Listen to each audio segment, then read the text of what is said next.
So in today's video, how to get all your diverse, and I mean diverse, VSTs and systems with different key switches, different ways of controlling their instruments in the MIDI, and there are some pretty diverse systems here. How to make them all work in harmony, all under the hub and inspiration of Scalar. And how to do it quickly. So to sketch an idea, get a chord progression in Scalar quickly, and then just have all your instruments work in harmony together to play it.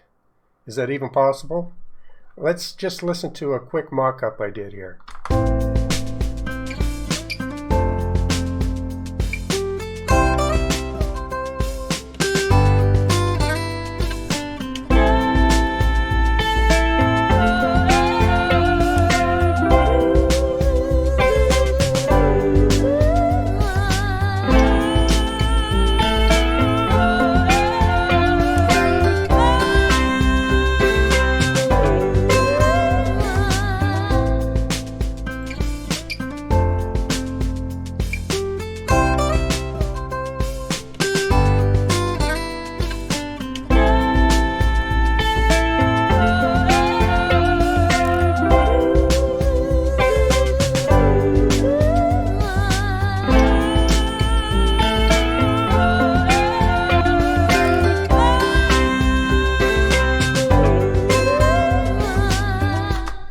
Alright, so in the next segment we're going to break this down track by track and talk about a system to make other systems work well together. Alright, let's talk about what we have on track 1 here. This is where the initial idea for the song comes from. So on this track, and I call it Scalar Piano, this is where I set up all the ideas for the song. The tempo, in this case 100, time signature 4/4, and I've come up with a chord progression, just a simple one. I've got from common progressions, ballad, colored, number 1, and I took these chords, dragged them down here, and then I edited the F major and the G major just to make them more simple. So by doing that, I could just, to do it, I could go down to edit chord and just get rid of some of the, to make it not so complex, a little bit simpler. So that's what I got here. And so this track 1, Scalar, is driving my Noir piano, and I like to write my initial song ideas on piano. So on my Noir piano, I have the input to this Scalar. So this Scalar is driving this piano to make it sound. Alright, so that's track 1. But it doesn't have to be that way. I mean, you could, instead of grabbing a chord progression inside Scalar, you could easily just write it on your keyboard, and I often do that, just drag in a progression. So I use detect often, and I'll just drag it in, detect the chords, and I'll go from there. Or you could use something like, what I've done in the past is easy keys. You could use easy keys, something like that.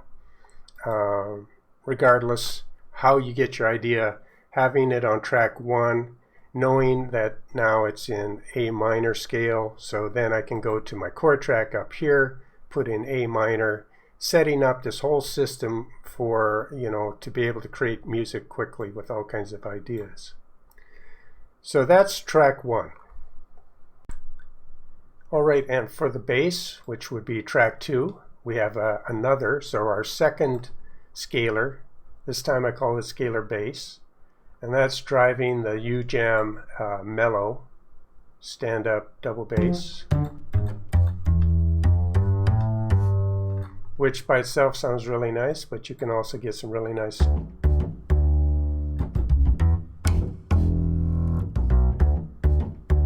so it's just loaded with full of performance ideas and also full of all kinds of different ways to customize the bass sound, right? So let's go back to just the instrument version. So we're going to use it just as an instrument. So Scalar and its performances or my MIDI notes are going to drive this instrument just as a single instrument for now. But you could also use its own ideas, phrases inside here if you wanted. But it's set up so that scalar bass is driving. So if I look at the input for this mellow bass, it is scalar bass is driving it. Alright, same thing as the piano. So we have a scalar driving the piano, and we have a scalar driving our bass. But in this case, we have to make some changes. I did sync the two scalars, so right-click the S, get the sync, and you can sync them up there. So that gave me the same chords, the same setup, A minor. But for this bass track, and we'll go back up here, I did make these chords, I changed them from chords to just root notes. So again, edit, chord. I took out the chord of the note and just stayed with the root note of each chord, because that'll make it simpler to play interesting bass lines and performances, right? So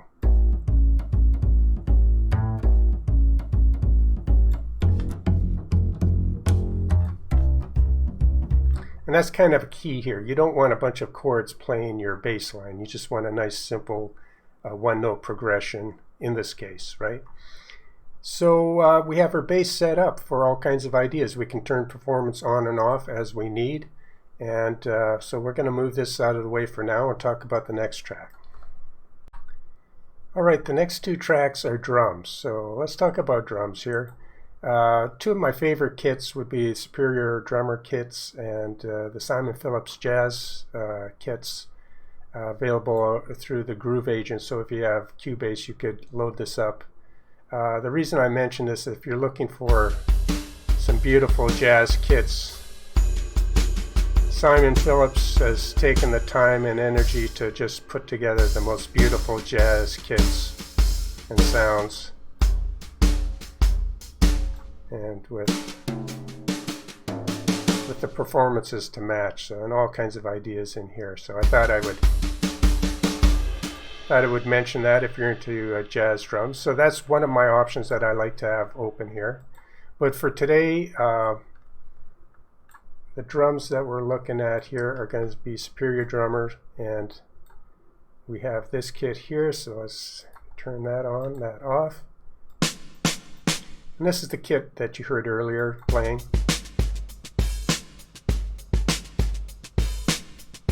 So the important thing about this is that once we have the kit picked, we have endless amounts of groove ideas and editability.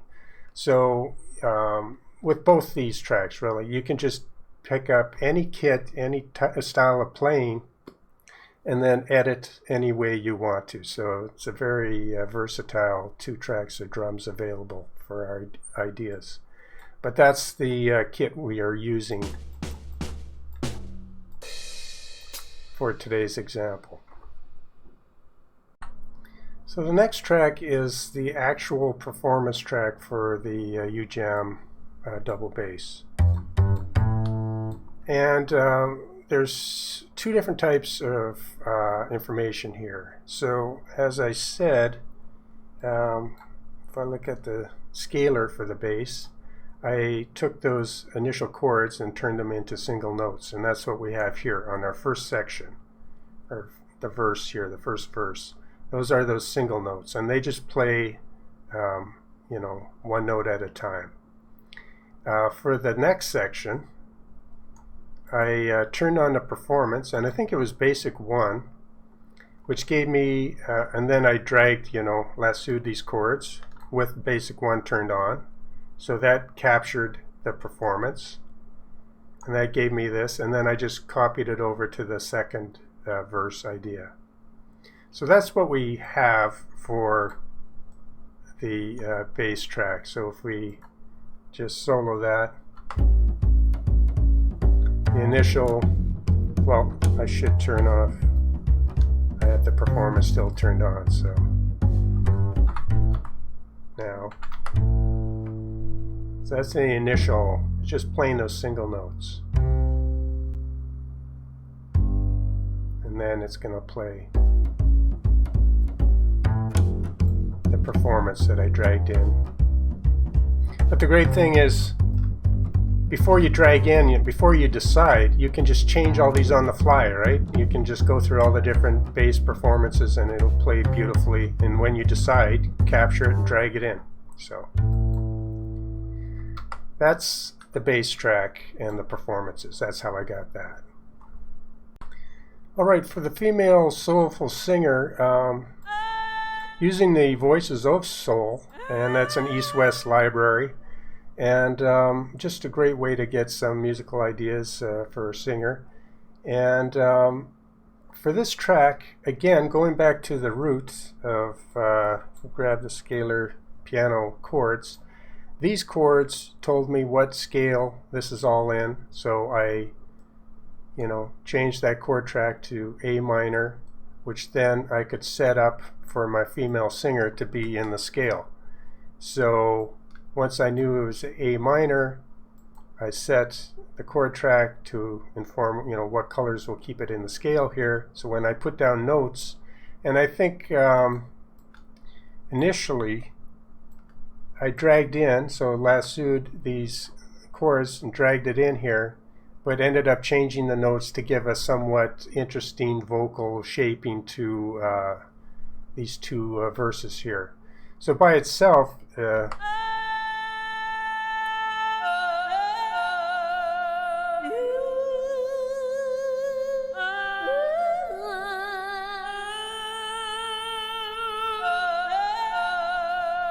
this is a legato patch, but I tried overlapping some of the notes, but I still have to really dig in deep to the Voices of Soul. But I have this is only one patch. There's tons of different patches. This is a legato patch. So I did actually make these notes legato, but it didn't seem to matter much, and the transitions didn't help the transition. So I still have to figure out how that all works. But in the context of the entire song idea, it just was really simple to just, grab the initial chords and then move around the notes really quickly within the scale and just come up with, a somewhat interesting vocal line to go with this idea. So for the actual piano performance track here, it was very simple. I just took the scalar piano, again, taking all our ideas from track 1. I grabbed those complex chords, which were actually, if you look at the chords, we go to edit, we see how they're spaced right across the keyboard, so that they're inverted really wide, taking a grand space all over the keys, so you're getting a really wide sound from these chords. So let's go back to main here, and all I did basically was grab that initial chord idea and dragged it in 3 times, and just had our chords placed. So if we look at the data, the actual notes,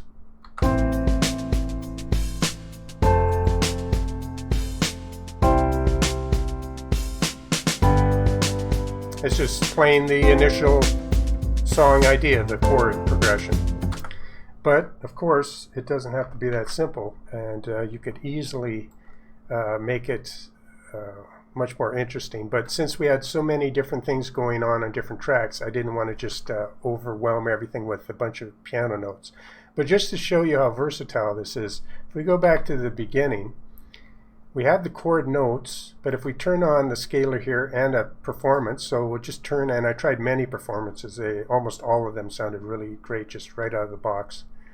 But this time it's going to play these chords like before, and if we find them here, but on top of it, these chords, it's going to play this little performance here, right? Alt. So let's just play that now.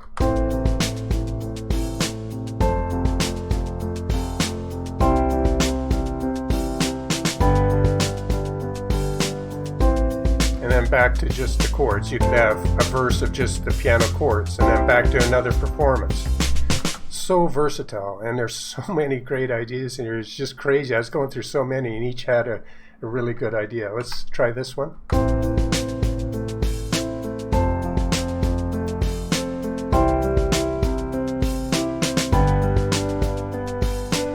Let's just go to the next one again.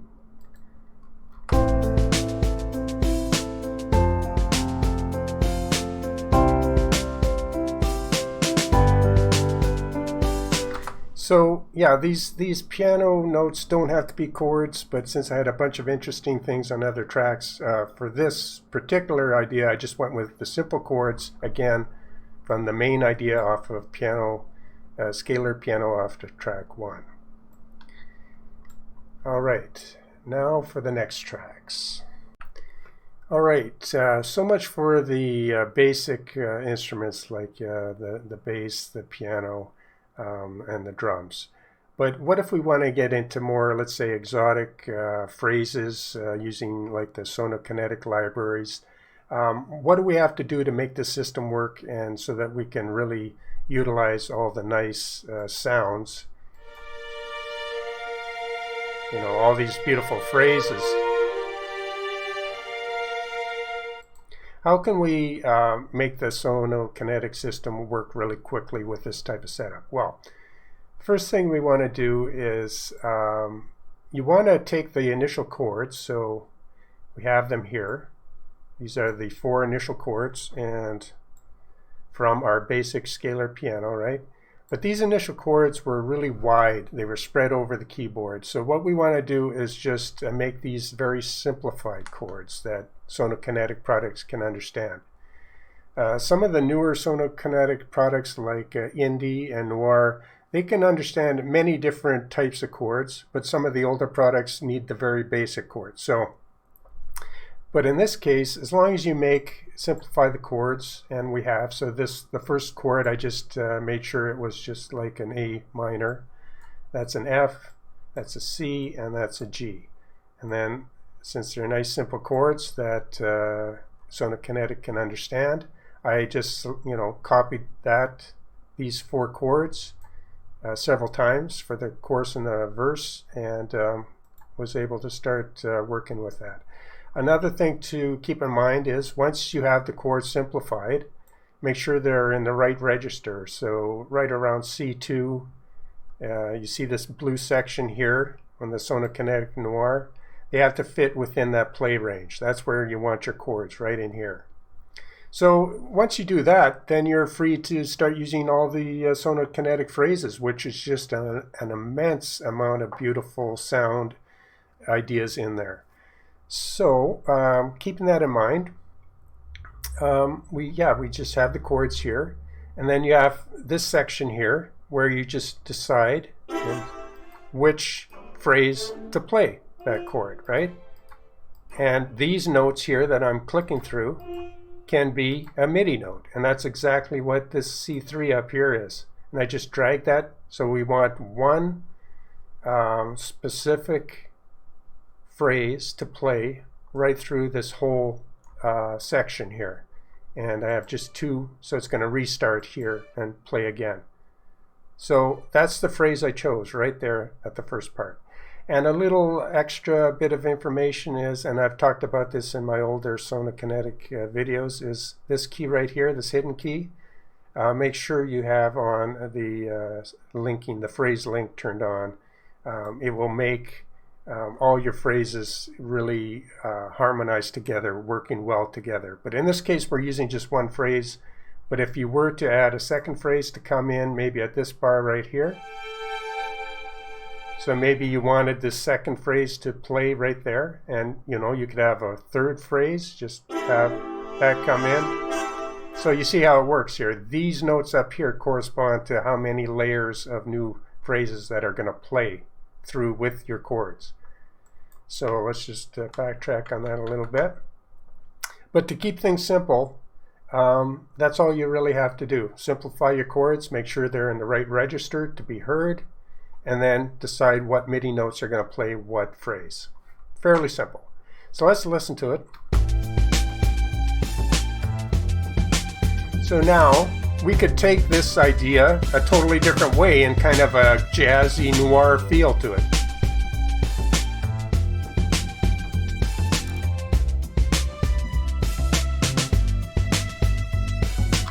Or we could take this idea, just take it up a notch and have a different phrase.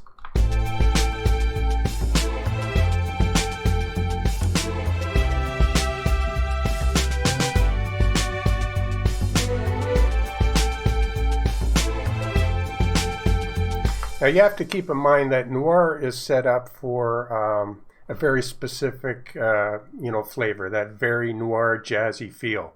So a lot of these phrases are set up specifically for that. But I found that there's a lot of beautiful phrases in here that you could use, and it's exactly what I did.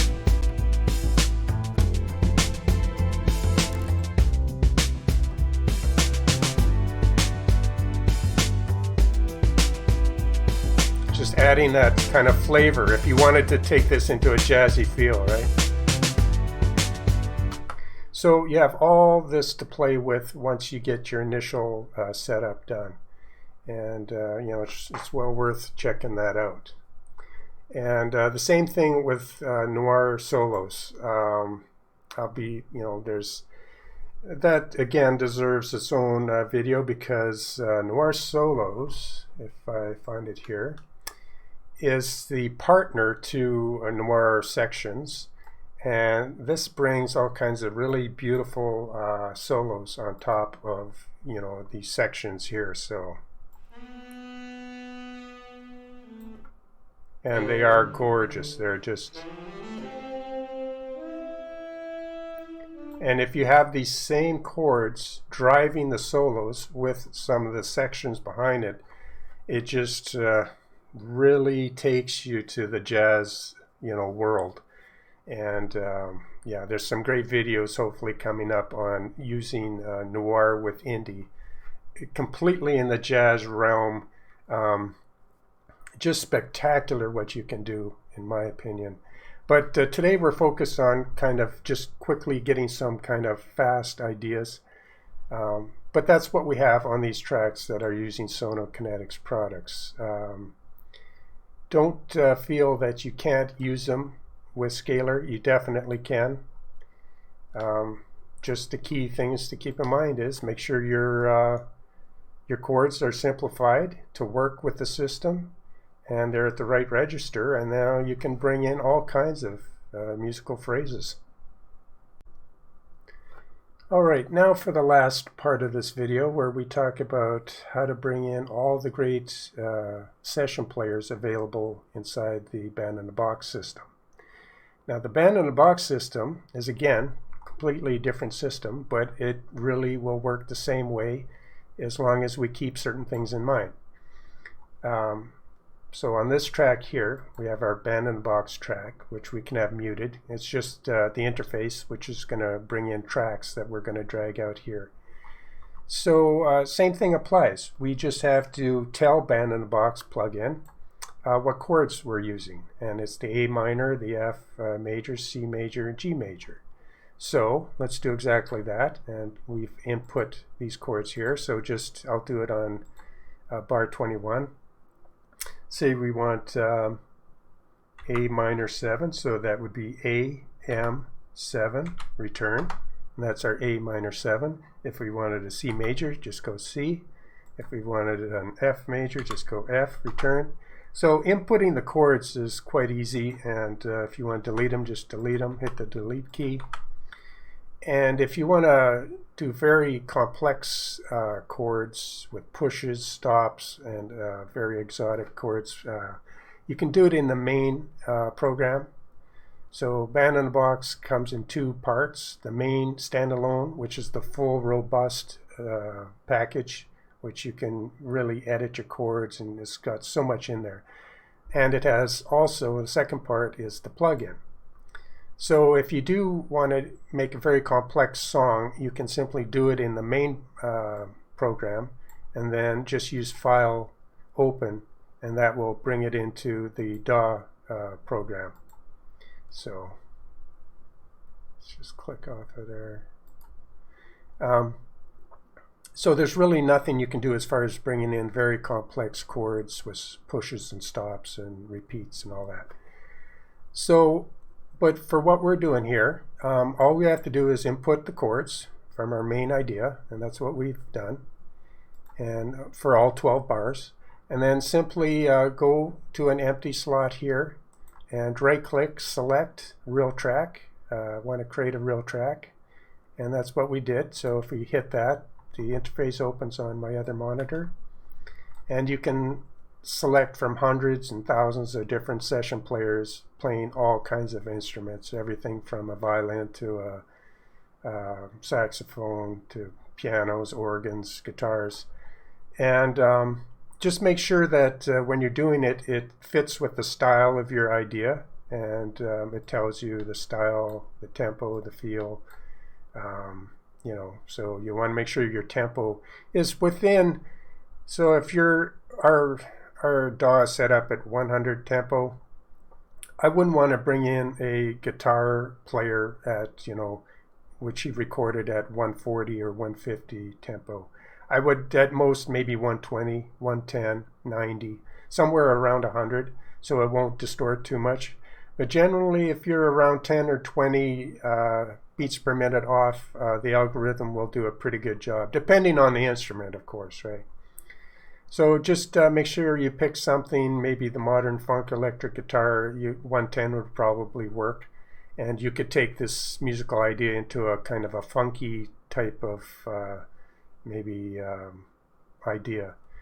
But for now, we're going to stick with what we've been doing, and I do have an idea already set up here. So when it comes in, then it will fill this bar, and you simply just right click on it, and you'll say it'll give you an option to generate, and that will actually generate the track. And then this green bar will be filled in, and you simply drag that into your DAW. It's MIDI drag at that point. And you want to make sure it's muted inside the interface so it doesn't double play. So you drag out your track once it's generated, and that's what we've done here. And then mute the one inside your interface. And then we can just listen to, if I turn these tracks on, would help.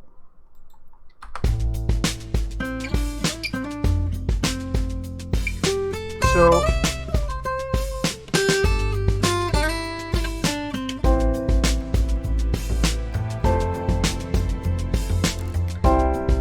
that original guitar was 110 and it worked really nice.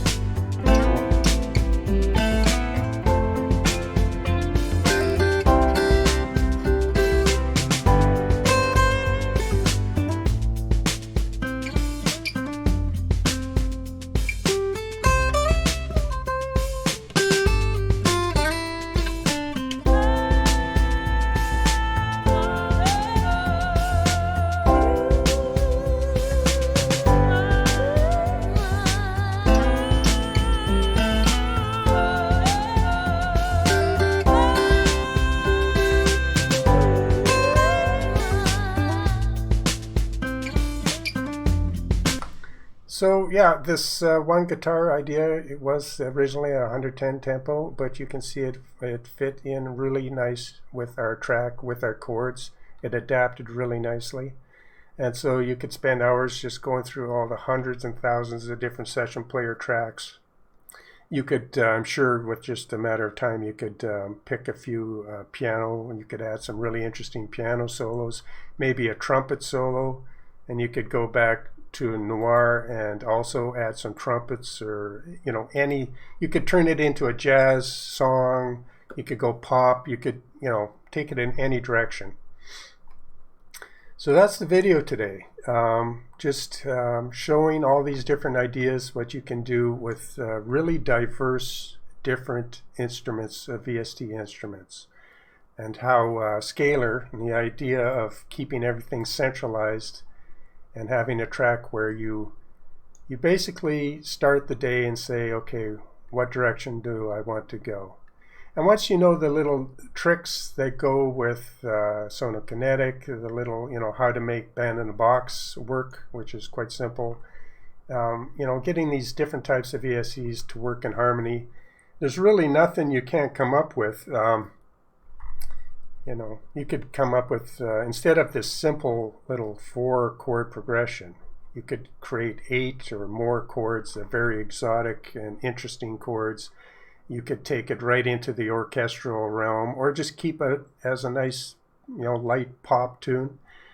The concept here is that, you can take your idea and make it musical really quick using these tools. Hope you enjoyed this video. I hope you had a chance to create some music wherever you're at in the world, and we'll see you on the next one.